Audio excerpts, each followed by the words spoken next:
어느 할아버지가 강남에 있는 메리어트 호텔을 가려고 택시를 탔는데 그 메리어트 호텔이라는 이름이 잘 기억이 안 나서 메리어트 하다가 아이고 그냥 메리아스라고 하자 하고 이렇게 이제 생각을 했는데, 그런데 이제 막상 가다 보니까 메리아스도 생각이 안 납니다. 그래 여치면 좋을까 하다가 뭐 했더라 난닝구 난닝구 호텔 가자고 그랬더니 이 택시 기사분이 어떻게 메리어트 앞에 딱 내려놓습니다. 아니 보니까 이 메리어트라고 써있는데 자기는 난닝구라고 했는데 메리어트를 가자고 했는데도 딱 그대로 아니 어떻게 여기 알아듣고 여기 오셨느냐고 그래. 말도 마세요. 저는 지난번에는 전설의 고향 가자고 하더라고. 그래서 어디인가 했더니 예술의 전당을 전설의 고향 가자고.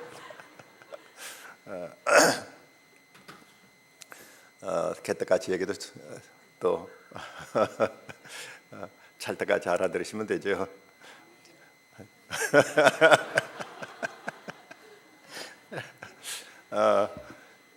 오늘은 전설의 고향이 아니라 예수님의 고향 나사렛으로 우리가 성지순례를 지금 떠나겠습니다.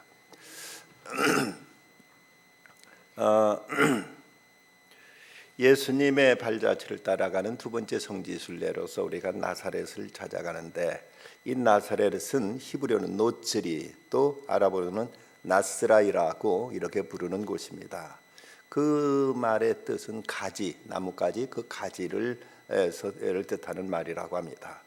이건 예루살렘으로부터 출발해서 북쪽으로 약 137km에 위치해 있고, 갈릴리 바다에 있는 그 디베리아에서부터 남동쪽으로 31km 정도 가면은 도달하는 곳으로 해발 375m 정도의 백합처럼 산으로 둘러싸인 고원지대에 위치한 언덕 마을입니다. 이곳에 영국이 이곳을 통치하던 때, 이때는 이제 아랍인 기독교인 대다수가 이제 동방 종교들입니다만은 이들이 이제 다수를 이루었고 아랍인 이슬람교들 무슬림들은 소수였다고 합니다. 근데 오늘은 여전히 이곳은 성지 이스라엘에서도 가장 기독교인이 많은 곳으로, 역시 예수님이 고향이라서 그런지 이제 기독교인들이 많은 곳으로, 그곳에 있는 주민의 31% 가량이 기독교인데, 물론 그들이 다 유대인들은 아니고 주로 아랍 계통입니다만은, 그러나 성지에서 가장 기독교인이 많은 곳으로 곳이 알려져 있습니다. 이곳 인구가 지금 한 21만 명 정도 된다고 하는데, 이곳의 유태인들은 그 41%, 그리고 아랍계가 59%의 주민 분포를 이루고 있다고 합니다. 이 마을의 언덕 그 중심에는 천사가 마리아에게 내게서 하나님의 아들이 태어날 것이다 하는 그 수태를 고지한 성수태 고지 교회가 이곳에 이제 위치하고 있습니다. 그 아주 성전이 매우 아름답게 지어졌는데, 이탈리아의 그 건축가인 지오바니 무찌오가 이것을 설계해 가지고 지은 이제 성전으로서 대단히 아름다운 건물로 되어 있고, 그 건물에는 전 세계에서 보내온 마리아와 아기 예수의 성화가 거기 전시되어 있는데, 우리나라에서 보낸 성화도 그곳에 전시되어 있다고 합니다. 그리고 이제 바로 옆에는 요셉의 목공소가 있었던 곳으로 추정되는 그곳에 요셉교회, 처치 오브 세인트 조셉, 요셉교회가 그곳에 있어서 지하층에는 예수님 당시 사용했던 물탱크, 곡식 저장소 등이 곳에 있습니다. 또 나사렛 시장 입구에는 가브리엘 교회, 또 마리아 우물 등이 있어서 이곳에 옛날 그 예수님 시대부터 점은 있었던 것으로 보여지는 그 우물이 지금도 이제 보존되어 있습니다. 전승에 의하면 마리아도 이곳에 와서 우물물을 길어가곤 했다고 이렇게 전해지고 있습니다. 이 나사렛은 이 나사렛이란 이 그 이름으로 인해서 예수님을 부르기를 나사렛 예수라고 이렇게 언급하고 있는 것이 성경에 보면 19번이나 나타나 있는 걸 보면 이곳이 이름 없던 무명의 도시가 이곳이 이제 예수님을 인하여 예수님의 도시, 예수님의 마을이 되었고, 그래서 오늘날도 그 유대인들은 기독교인들을 부를 때 노쯔림이라고 해서 나사렛 사람이다, 나사렛 사람이란 기독교인을 부를 때 기독교인을 유대인들은 노쯔림이라고 해가지고 나사렛 사람이라고 이렇게 부르고 있다고 합니다. 그러니까 나사렛이 예수님이 나사렛에 자라신 것으로 인해서 예수님이 나사렛 예수시고, 그리고 우리 그리스도인들도 유대인들은 노스림이라고 해서 이제 나사렛 사람들이라고 이렇게 이제 기독교인들을 부르고 있다는 것이죠. 이 나사렛은 아주 무명의 도시였습니다. 구약 성경에는 한 번도 이곳의 이름이 나오지 않습니다. 그만큼 이곳은 전혀 무명의 마을, 그리고 전혀 중요한 사건도 중요한 인물도 태어난 적이 없었던 이런 마을이었기 때문에 구약 성경 어디에도 이 나사렛이라는 이름이 기록되지 않습니다. 그런데 본문 39절에 보면 주의 율법을 따라 모든 일을 마치고 갈릴리로 돌아가 본 동네 나사렛에 이르니, 본 동네라고 이렇게 이제 표기되어 있습니다. Their own town, 그들 자신의 동네라는 이런 뜻으로 본 동네라고 이렇게 표기하고 있습니다. 예수님 부모 요셉과 마리아가 이곳에서 살았고, 그리고 예수님도 이제 애굽에서 피난사라고 돌아와서 어리셨을 적 이 나사렛에서 이제 자라셨고, 그리고 그곳의 목공소에서 아버지를 도와 목공 일을 배우고 또 일을 하다가 예수님도 한때 목수로 일을 하셨던 곳, 예수님의 모든 땀과 어리셨을 때 모든 추억이 서린 곳이 바로 이 나사렛인 것입니다. 이 나사렛이라는 단어 히브리어는 네제르라고 하는 말에서 관련돼서 가지라는 뜻이 있음을 말씀드렸는데, 이것은 이사야서 11장 1절에 나온 대로 이새 줄기에서 한 싹이 나며 그 뿌리에서 한 가지가 나서 결실할 것이요 라고 했는데, 그 가지를 나타내는 동네 나사렛에서 예수님이 자라신 것입니다. 그런데 이제 이 나사렛이 이렇게 무명의 도시였고, 또 이곳이 유대 사람들에게는 아주 천시되던 이런 곳이었던지라 예수님께 이제 공생애를 시작하실 때 빌립이 예수님을 만나 뵌 다음에 야, 이분이 바로 성경에서 예언된 메시아구나 하는 사실을 깨닫고 이제 예수님을 소개를 했더니, 이때 나다나엘이 한 말이 나사렛은 무슨 선한 것이 나겠느냐 하고 이렇게 한마디로 비하하면서 일축해버리는 얘기가 요한복음 1장에 나타나 있습니다. 이만큼 이곳은 천한 곳, 또 무명의 곳, 그리고 전혀 알려지지 않았던 예진 곳이었습니다만은, 그러나 이 시대 모든 그리스도인들의 마음이 고향이 되었고 우리 모두가 흠모하고 사모하는 한 번쯤 그 땅을 밟아보고자 하는 이런 열망을 불러일으키는 가장 아름다운 마을로 변화되었습니다. 그 이유가 바로 예수님이 그곳에 나셨고 그곳에서 예수님 그곳에 자라셨기 때문에 예수님이 고향이 되어서 모든 그리스도인들에게도 같은 고향으로, 이렇게 믿음의 고향으로 이곳을 이렇게 이제 받아들이게 된 것이죠. 빌립보서에 보면 2장에서 이렇게 말씀하고 있습니다. 이러므로 하나님이 그를 지극히 높여 모든 이름에 뛰어난 이름을 주사 하늘에 있는 자들과 땅에 있는 자들과 땅 아래에 있는 자들로 모든 무릎을 예수 이름에 꿇게 하시고 모든 입으로 예수 그리스도를 주라 신하여 하나님 아버지께 영광을 돌리게 하셨느니라고 이렇게 말씀하시므로, 예수님을 모든 이름 위에 뛰어난 이름, 가장 존귀한 이름, 가장 아름다운 이름, 가장 귀한 이름으로 이렇게 이제 하나님께서 그 예수 이름을 복되게 귀하게 예수님께서 이제 이름을 이렇게 이제 인정해 주셨습니다. 그러면 세상 있는 모든 이름 가운데 가장 뛰어난 이름이 되게 하셨다고 했는데, 이 그리스도란 이름이 이렇게 훌륭한 이름이 되었다면 바로 우리에게도 이 그리스도인이란 이 이름이 우리에게 주어진 것입니다.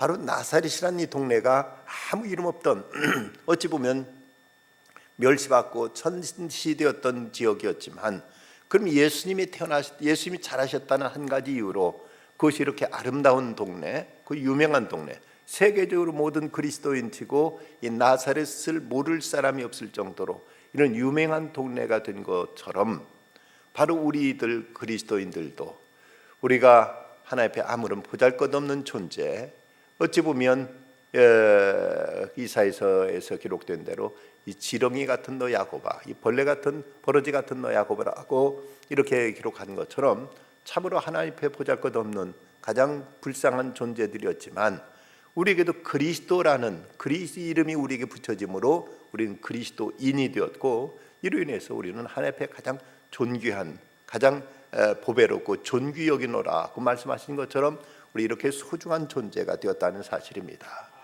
나사렛이라는 무명의 마을, 전혀 그곳에 아무런 유명한 인사도 태어난 곳이었고, 전혀 그곳이 외부에 알려지지도 않았던 곳이 예수님이 잘하신 한 가지 이유 때문에 그것이 그토록 아름답고 복된 곳이 되었다면, 바로 우리 같은 존재도 진정 예수님 때문에 우리는 얼마나 하나님 앞에 소중하고 하나님 앞에 얼마나 복된 존재가 되었는가를 우리가 알아야 됩니다. 우리나라 한국 교회 초기 교회사에 보면 개를 잡는 백정으로 태어났다가 승동교회 초대 장로가 된 박성춘, 그리고 한국 최초의 내과 의사가 된 그 아들 박석양의 얘기가 전해지고 있습니다. 개를 잡는 이 박 씨는 1862년, 그리고 그 아들은 1880년 서울에서 태어났습니다.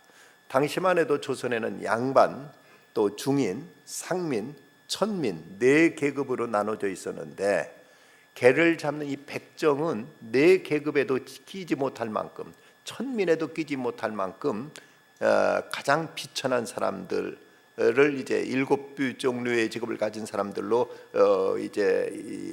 그들을 분류했는데, 그들 가운데는 광대, 무당, 백정, 갑바치, 고리장이, 기생, 포졸들, 이들은 전혀 사람 대접을 받지 못하던 사람들이었습니다. 이런 때 개 잡는 백정이었으니 얼마나 이제 사람들로부터 이제 비하의 대상이 됐겠는가 충분히 알 수 있는 사람인데, 어느 날 이 사람이 곤달곤, 지금은 롯데호텔 그 근처에서 선교사들이 예수학당을 차려놓고 이제 아이들에게 언문, 성경, 또 산수, 음악, 과학 등을 가르친다는 얘기를 듣고, 자식이 자식만은 못 배운 한을 풀어주겠다고 아들 서경이를 이제 그 선교사한테 부탁해서 거기서 공부를 하게 합니다. 그때 장로교 선교사였던 알렌 에이비슨 선교사 밑에서 열심히 공부를 했는데, 어느 날 그때 그 박성춘 이 아버지가 장질부사에 걸려가지고는 이제 사경을 헤매게 됩니다. 그래서 아들이 그걸 알고는 그 선교사 모삼열 목사를 모시고, 에이비슨 선교사를 모시고 와가지고 이제 치료를 해서 깨끗하게 낫게 되었습니다. 이 때문에 이제 박성춘이 예수를 믿고 1893년 서울에서 백정교인 제1호가 되지요. 이때 선교사 모삼열 목사가 박 씨를 사랑해가지고 소원이 뭐냐, 네 소원이 답네 한 가지라도 내 들어주마 했더니, 언감생심 이 사람이 소원을 말하기를, 나도 평생 소원이 갓 쓰고 두루마기 입고 다니는 것, 그리고 갓 쓰고 도포 입고 성경 들고 예배당에 들어가는 것 평생 소원입니다 라고 말했습니다. 그 당시로서 이런 칠령에 해당되는 이제 백정이 갓 쓰고 두루마기 입는다는 것은 이건 상상할 수도 없는 일이었습니다. 뭐 중인 이제 그 천민들도 못하던 일인데, 천민에도 못 끼던 사람이 갓 쓰고 두루마기 입는다는 것은 생각지도 못할 일이었는데, 이제 이런 소를 얘기하니까 이때 모삼열 선교사가 박 씨 이름으로 1895년 4월 고종 황제에게 탄원서를 올립니다. 그렇지만 이런 것이 양반이 그 반상의 차이가 뚜렷하던 그 시대에 어림도 없는 얘기였습니다. 4번을 상소를 이뤘지만 전혀 이것은 뭐 받아들이지 않습니다. 그런데도 다시 한번 해달라고 사정하는 바람에 5번째 이제 올렸더니 3년 동안 5번째 이제 상소를 올렸더니, 감사하게도 고종 황제께서 5번째 이 탄원서를 받고 나서는 예수 믿는 백정한테만은 가쓰고 도포 입고 거리를 활보해도 됨을 허락한다 하는 이런 이제 윤허가 떨어지게 됩니다. 그래서 이 박 씨는 다른 백정들에게 전도해가 했더니 개성에서부터 수원까지 무려 한꺼번에 300명이나 되는 백정들이 교회에 몰려오게 되는 그야말로 전도의 이제 그야말로가 대대적인 이제 전도 열매가 맺히게 되는 이런 이제 역사가 있었습니다. 1905년 박 씨는 박춘근, 정윤수, 송인순 등 7명의 교인과 이름도 없는 백정 300명이 백정들이 사는 인사동에다가 승동교회를 세우게 됩니다. 그래서 박 씨의 공로가 이렇게 절대적이었지만 교회에서는 그가 백정 출신이라서 장로들 자격이 없다고 미뤘지만 그러나 곽안련 선교사가 용기를 내서 1911년 장로를 세워서 그로 인해서 승동교회 초대 장로가 되는 것이죠. 그야말로 개천에서 용났다고 표현도 지나칠 만큼 이것도 부족할 만큼 전혀 사람 취급받지 못하던 사람이 이렇게 고종 황제로부터 가쓰고 도포 입는 것도 허락을 받았고 그리고 이제는 교회 초대 장로까지 돼서 이렇게 훌륭한 한국 교회사 이름 남는 위대한 인물이 될 수 있었던 것, 순전히 예수님 덕이죠. 철저하게 예수님 만나서 예수님 때문에 완전히 신분이 그야말로 이제 개천에서 완전히 그야말로 사람 취급받지 못한 사람이 이렇게 존귀한 이렇게 귀한 교회 직분을 받고 하나님의 귀한 일꾼이 됩니다. 그의 아들 석양이는 예수학당에서 학구열을 인정받아서 평양 숭실 전문학교를 나와가지고 1908년 세브란스 병원 의과대학 졸업하고 한국 제1호 내과 의사가 됩니다. 캐나다 그레그 선교사에게 풍금과 지휘법을 배워가지고 학생들한테 서양 음악도 가르쳤는데 그 유명한 홍란파도 바로 이 박석양한테 음악을 배웠다고 합니다. 그런데 YMCA 휴문중학, 경신중학교 과학을 가르쳤는데 그 학생들 가운데는 뭐 양반 출신들 가운데서 어떻게 백정한테 배우느냐고 이제 수업을 거부하는 놈들이 있다니까 이놈들아, 내게 백정의 피가 500년 동안 흘렀지만 과학의 피는 수천 수만 년부터 흘렀단다. 배우시면 그만둬라 하고 호통을 치기도 했다고 합니다. 1914년 만주로 망명 가서 거기서 숭일학교를 세우고 가르치다가 1916년 아쉽게도 36세 짧은 일기로 세상을 떠났다는 것입니다.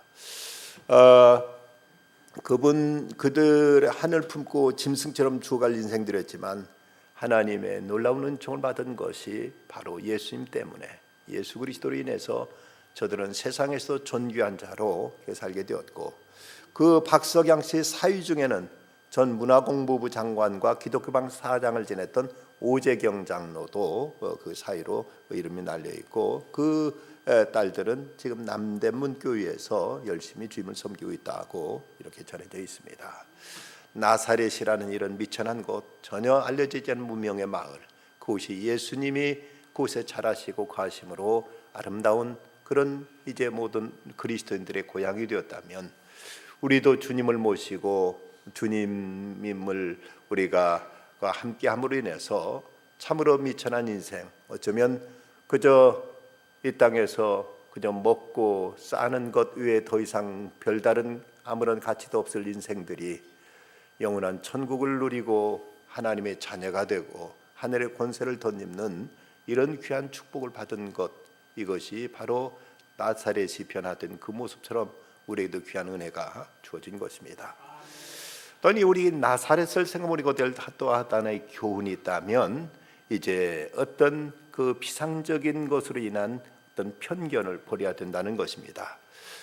빌립이 나단에게 모세가 율법에 기록하였고 여러 선지자가 기록한 그 일을 우리가 만났으니 요셉의 아들 나사렛 예수라 하고 이렇게 이제 소개했을 때 나사렛, 여기 나다나엘이란 말, 나사렛에서 무슨 선한 것이 나겠느냐 하고 이렇게 이제 일축해 버립니다.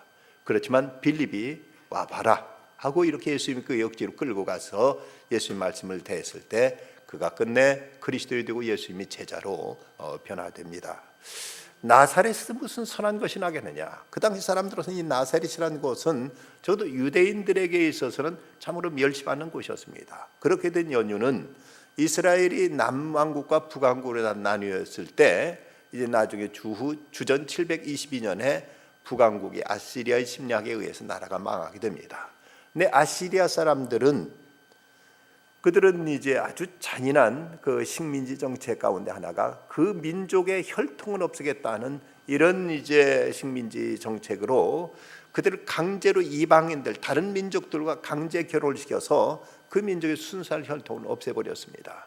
그래서 북왕국 주지의 사람들은 이방인들과 이제 억지로 결혼하게 됐고 그러면서 순수한 이스라엘 혈통을 잃어버렸기 때문에 그래서 남왕국 사람들은 이 북왕국 지역 사마리아와 저 갈릴리 지역 사람들을 개돼지 취급하면서 그 사람들 잘 상종하지 않으려고 했던 이런 어떤 이제 역사적인 배경 가운데 유대 사람들은 이 나사렛이라면 나사렛에 대해서 이 갈릴리나 사마리아에 대해서 아주 멸시하고 그것을 무시하던 이런 이제 그 당시 풍조가 있었던 것입니다.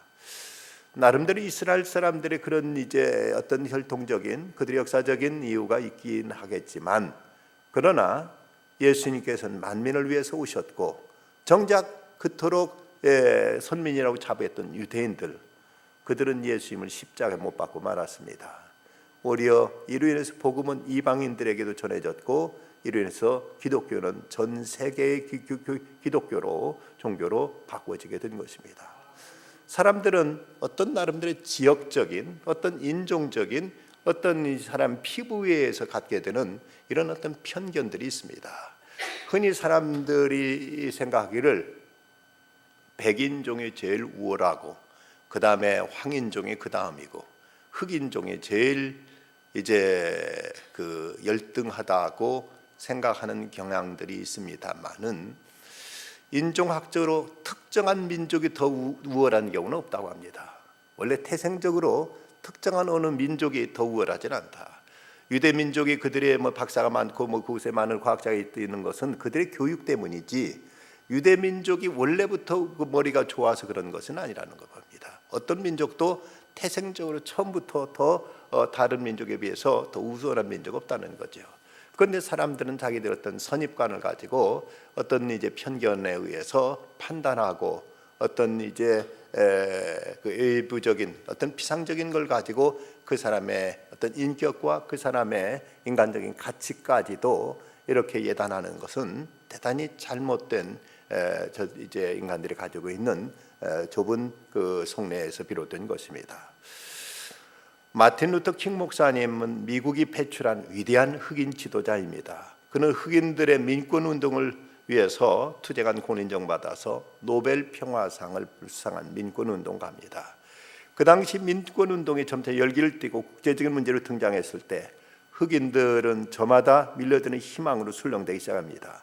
전 흑인을 동원해서 폭력으로 흑인의 권리를 찾자는 강경파 세력이 두드러졌습니다. 그러나 킹 목사는 끝까지 단호하게 폭력을 거부합니다. 많은 지도자들이 킹 목사의 곁을 떠납니다.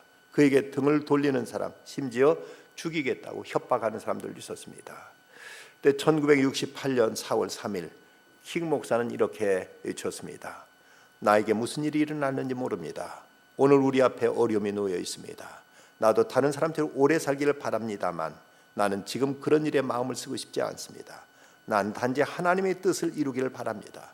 하나님 나를 산으로 올라오라고 하십니다. 나는 다시 오시는 주님의 영광을 보고 있습니다. 이 말을 하고 그만 킹 목사는 이제 흉탄에 의해서 저격당해서 숨을 거두고 말았습니다. 교환에 의해 암살을 당했는데 오늘날 흑인들뿐만 아니라 지구상에는 모든 이제 사람들로부터 추앙을 받는 위대한 인물이 된 것입니다. 그런가 하면 무저항운동으로 또 영국의 식민지에서 인도를 구출해낸 인도를 해방시켰던 마하트마 간디.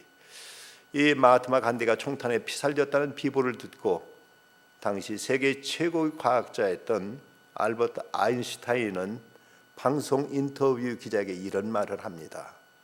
앞으로 오는 세대들의 사람들은 이분과 같은 위대한 한 인간이 살과 피를 지닌 구체적인 사람의 몸을 가지고 지구 위를 걸었다는 사실이 아마 쉽게 믿어지지 않을 것이다. 얼마나 존경했으면, 얼마나 그의 인격과 그의 삶에 대해서, 그의 사상에 대해서 존경했으면 살과 피를 가진 구체적인 사람의 몸으로 이 사람이 이 땅에 지구를 걸었다는 사실을 쉽게 믿어지지 않을 것이라고 알버트 아인슈타인은 이런 말을 할 만큼 유색 인종이었지만 이렇게 위대한 인물이 있었습니다. 그런데 우리들은 그저 어디서 탯줄 끊었느냐는 지역, 또 어디서 무슨 색깔을 얼굴 피부색이 어떤 것이냐에 의한 이런 편견, 이런 것에 얼마나 쉽게 사람을 예단하고 판단하고 정죄하고 심판하고 있는가. 나사렛에서 무슨 선한 것이 날 수 있느냐 그랬던 나다나엘처럼 우리들의 생각 속에도 이런 편협한 이제 그 자기 독선적인 아집은 우리는 떨쳐야 될 것입니다. 겉으로 보면서 보는 것으로 인해서 얼마나 우리는 본질을 놓치고 있는지 모릅니다. 어느 아들과 함께 길을 걷던 아버지가 생각 없이 길을 걷다 보니까 그만 아들이 뒤에서 뛰다시피 뒤따라오는 모습을 보고 걸음을 멈춰 아들이 오기 이제 따라오길 기다렸다가 아들이 오니까 물었습니다. 얘야, 내가 지금 너무 빨리 걷고 있니? 그냥 숨가쁘게 이제 달려오던 아들이 아버지를 빤히 쳐다보면서 이렇게 대답하더랍니다. 아니요, 빨리 걷는 것은 오히려 저인데요. 여러분, 누가 빨리 걷습니까? 아들은 정신없이 아버지 걸음 맞추려고 뛰어갔는데 아버지는 내가 빨리 걸었니? 하고 물었던 것과 그 생각의 각도가 얼마나 다릅니까? 한 번은 톨스토이가 집에서 일하는 하인이 아침 늦게 나오더니 일도 제대로 안 하는 모습을 보고 그냥 두면 안 되겠다 싶어서 불러서 야단쳤습니다. 그때 하인이 톨스토이에게 이런 대답을 합니다. 주인님, 죄송합니다. 사실은 간밤에 제 아들이 죽었습니다. 아들의 죽음에도 불구하고 자기 도리를 다루고 나온 하인을 톨스토이는 그냥 자기 눈에 보이는 대로 게으르 빠졌다고 이렇게 판단했던 것입니다. 나그네가 강을 지나다 보니 한 소년이 강물속에 물장구를 치고 있더랍니다. 근데 소년이 물장구를 치고 있는 강가에 수영 금지라는 편말이 세워져 있었습니다. 나그네가 큰 소리로 야단칩니다. 야, 이 녀석아, 여기 수영 금지라는 편말 보이지 않냐? 이곳에 수영하면 어떻게 돼? 어서 나와! 하고 소리를 버럭 질렀습니다. 그랬더니 그 물속에 있던 아이가 이렇게 대답을 합니다. 나 지금 물에 빠져 죽고 있단 말이에요. 야단만 치지 말고 제발 좀 나 좀 건져주세요 하고 이렇게 외치더라는 것이지요. 우리들이 보고 있는 것, 우리들이 생각하고 있는 것 얼마나 우리가 오해하고 있고 착각하고 있고 내 방식으로 판단하고 있는지 본질을 모르고 핵심을 우리가 외면한 채 내 생각이 다 절대적으로 옳은 양 이렇게 예단해버리는 이 편협한 인간들의 아집, 이런 인간의 속 좁은 편견들을 우리는 나사렛을 보면서 어떻게 거기 선한 것이 나겠느냐고 판단했던 나다나엘처럼 이런 우를 우리는 범하지 말아야 될 것입니다.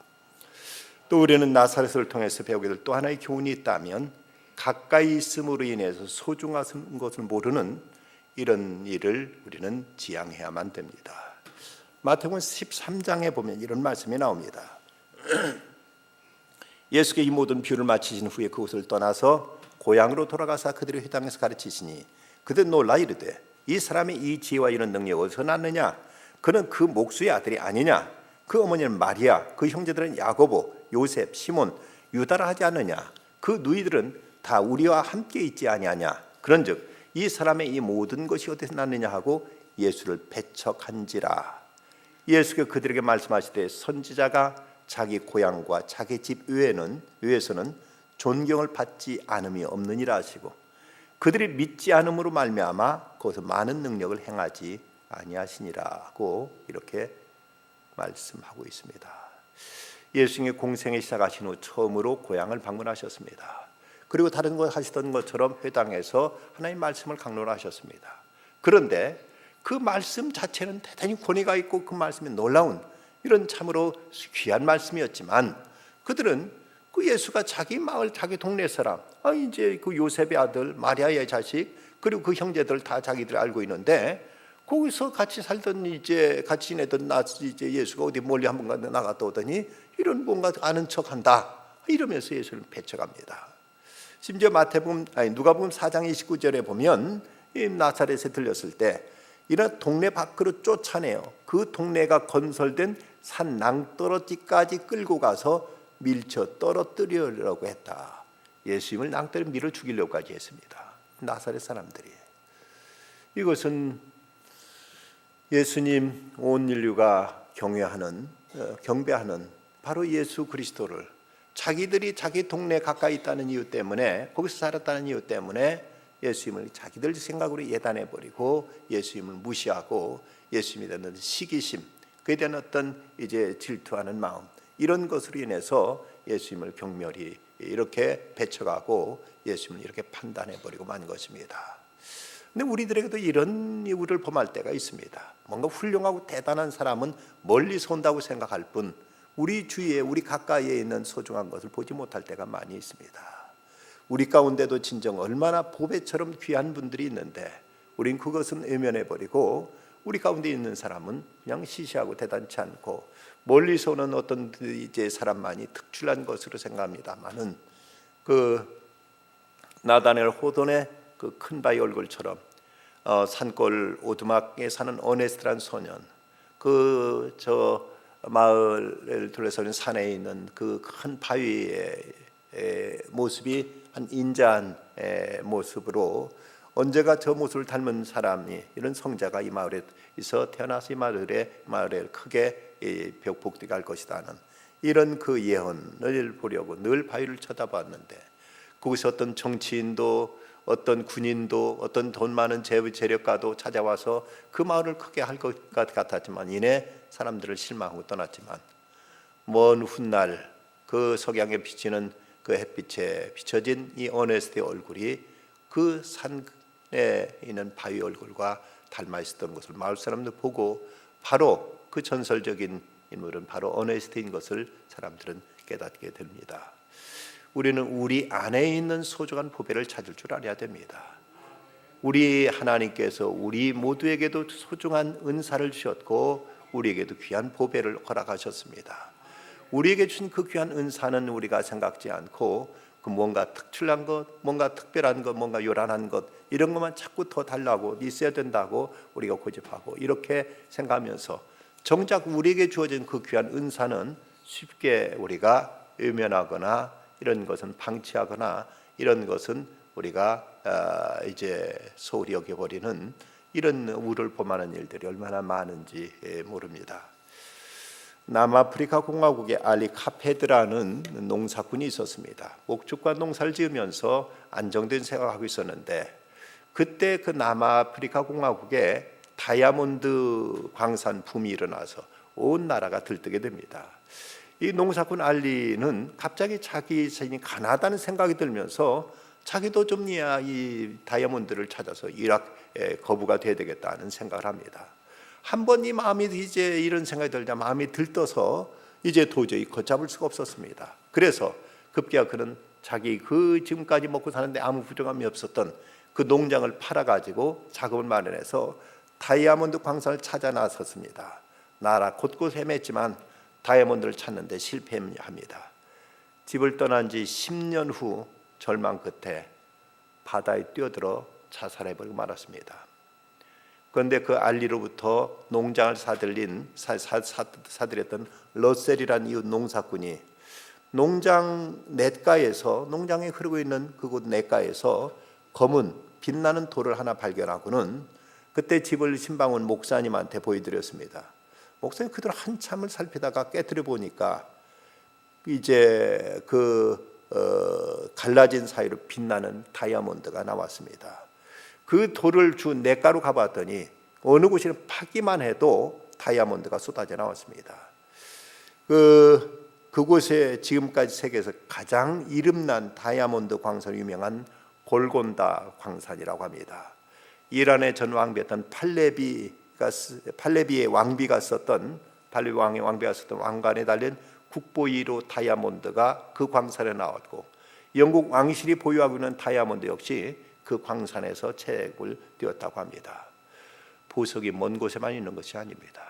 우리 안에도, 우리 주위에도, 우리 가까이에도 참으로 소중한 것들 많은데 우리에게 있는 것은 소홀히 여기고 멀리서만 뭔가 찾으려는 이런 어리석음을 우리는 버려야 됩니다. 예수님이 나사렛에서 자라심으로 인해서 얼마나 나사렛 사람에게 축복될 수 있었는데 저들은 이 예수님을 배척하고 예수님을 쫓아내버리고 말았습니다. 저들이 예수님을 환영하기만 했더라면 얼마나 예수님이 그곳에 더 많은 축복을 끼치고 그 사람들에게 능력을 행하시며 그들을 구원하시고 그들에게 많은 하늘의 은사를 베풀어 주셨을 터인데 가까이 있다는 한 가지 이유 때문에 예수님을 배척하고 예수님을 무시하고 소리하고 예수님의 그 구주되심을 저들은 깨닫지 못했던 것입니다.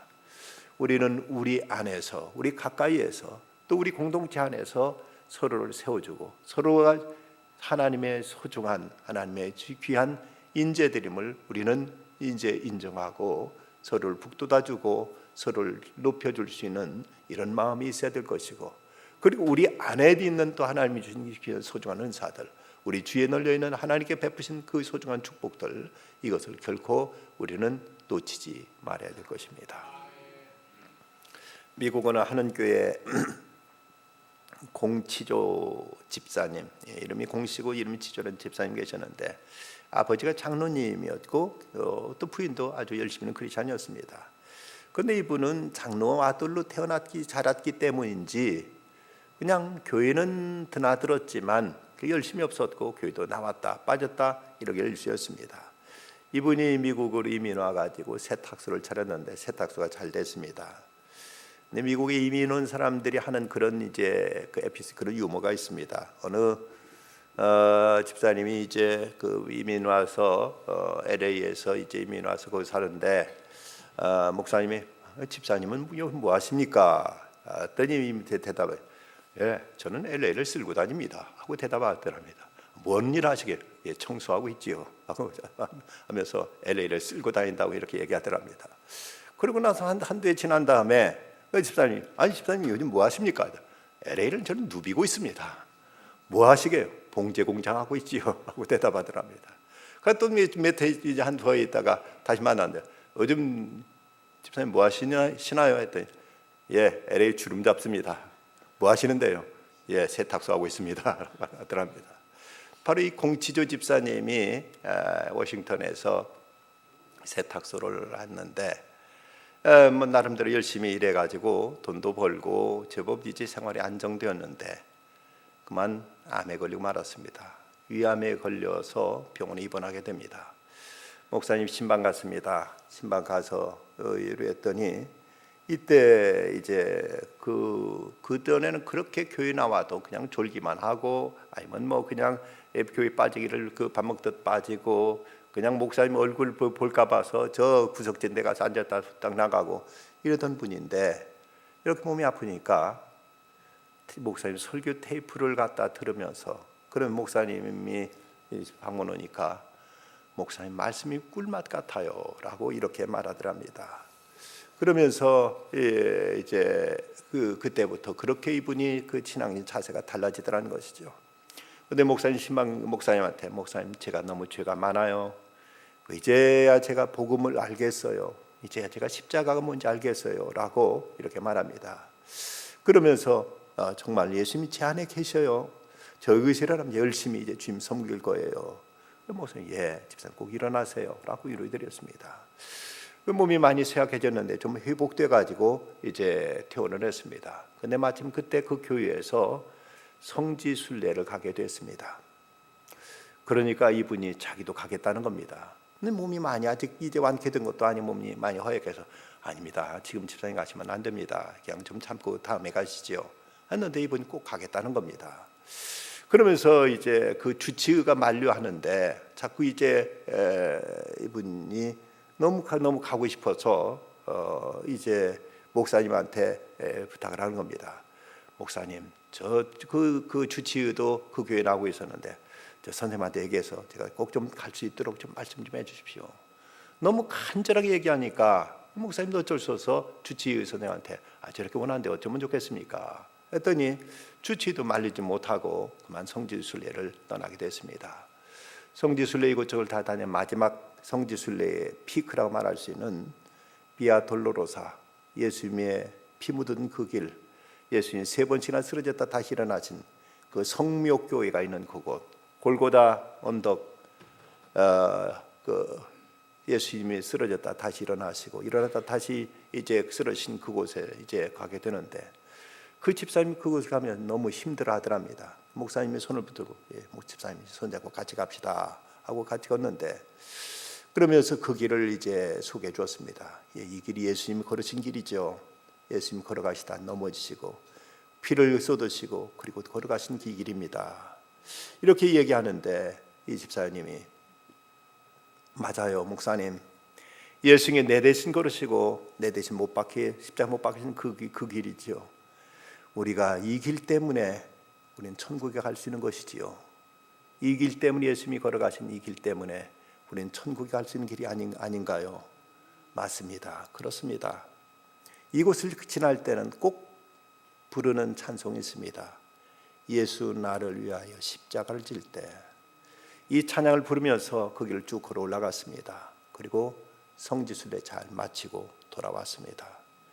그런데 그만 병이 또 다시 악화돼서 석 달이 지난 다음 세상을 떠나셨습니다. 떠나기 직전에 갑자기 어떤 무의식 상태에 코마 상태에 들어가다가 순간대로 깨어나더랍니다. 우리 일으켜달라고 하더니 저 하늘길이 보여요, 하늘길이 보여요 이렇게 외치면서, 그러면서 어떤 그 얼굴이 그렇게 밝아지면서 말할 수 없는 어떤 감격과 희열에 젖어서 할렐루야 할렐루야 하늘 가는 저 길이 보여요 하면서 이렇게 외치고는 그리고는 조용히 숨을 거뒀다고 합니다. 예수님이 걸어갔었던 그 길, 그 쓰라렸던 피 흘리심이 걸어갔던 그 길을 예수님이 걸어가셨기에 우리에게는 그 길이 생명의 길이 되었고 구원의 길이 되었고 영생의 길이 되었습니다.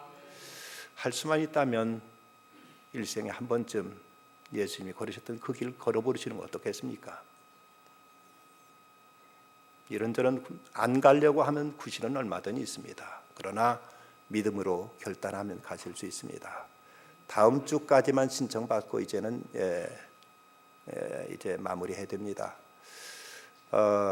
몇 분이 지금 자리가 부족합니다. 원래 우리가 예상했던 25명을 예상하고 있는데 몇 분이 부족한데, 모쪼록 결단하실 분 결단하셔서 일생에 한 번뿐일 수 있는 이 기회에 예수님이 태어나셔서 자라셨던 나사렛 그곳도 한번 돌아보고, 예수님이 걸어가신 그 피 흘리신 곳 비아돌로로사도 걸어보고, 어떻게 예수님께서 이곳에 몸부림치며 기도하셨는가 하는 겟세마네 동산도 한번 가보고, 그러면서 주님의 발자취를 한번 밟아본다면 우리 또한 앞으로 주님과 더불어 함께 걷는 길이 보다 확실해지고 보다 선명해지고 천국 가는 길도 더 확실하게 밝게 우리에게 드러날 거라고 믿습니다. 예수님의 제자는 결국 예수님의 길을 따르는 사람들입니다. 고향에 가듯 인간은 영원한 세계로 회귀가 있습니다. 천국이냐 지옥이냐를 심각하게 살펴야 됩니다. 아무리 길이 막혀도 고향에 가는 길이 즐거운 것처럼 천국 가는 인생 길은 힘들어도 즐겁습니다. 고향의 부모를 만나듯 천국 가서 우리는 주님을 만날 것입니다. 고향에 가면 안식과 평화가 있듯 천국에는 영원한 복락이 있습니다. 믿음 가진 사람들 귀성차표 마련한 것처럼 우리도 천국 가는 티켓 이제 주님께로부터 받고 주님 가셨던 그 길 걸으면서 끝내 천국까지 가야 될 것입니다. 그걸 발자취 따라가면서 영원한 천국을 향한 우리들의 순례길 더 힘있게 앞을 향해 내디뎌야 되겠습니다. 기도하십시다. 걸어가신 아버지 하나님, 우리 주님이 자라시던 나사렛을 저희들이 배웠습니다. 이름 없던 곳이었지만 예수님 때문에 가장 아름다운 곳이 되었습니다. 사람들은 그곳에 대한 판단과 편견이 있었지만 예수님은 그곳에서 살아셨습니다. 주님, 저희들이 때로는 가까이에 계신 주님을 몰라보고 멀리서 찾고 있지는 않는지, 가까이 소중한 지체들이 있는데도 불구하고 저희들이 또 서로 시기와 질투 때문에 서로를 세워주지 못하고 있는 건 아닌지, 또 저희 각자에게 주신 하나님의 소중한 은사들이 있는데도 불구하고 저희들이 이것을 그냥 너무나 당연시 여겨서 복된 것의 복됨을 몰라 그대로 잃어버리고 있는 것은 아닌지 나세스를 통해서 저희들이 새로 깨닫게 하시고 결단하게 하시고 더욱 주님 앞에 가까이 나아가 주님께 베푸신 은혜와 사랑을 늘 누리며 살아가는 저희들 다 되게 해주시옵소서. 예수님의 이름으로 기도드리옵나이다.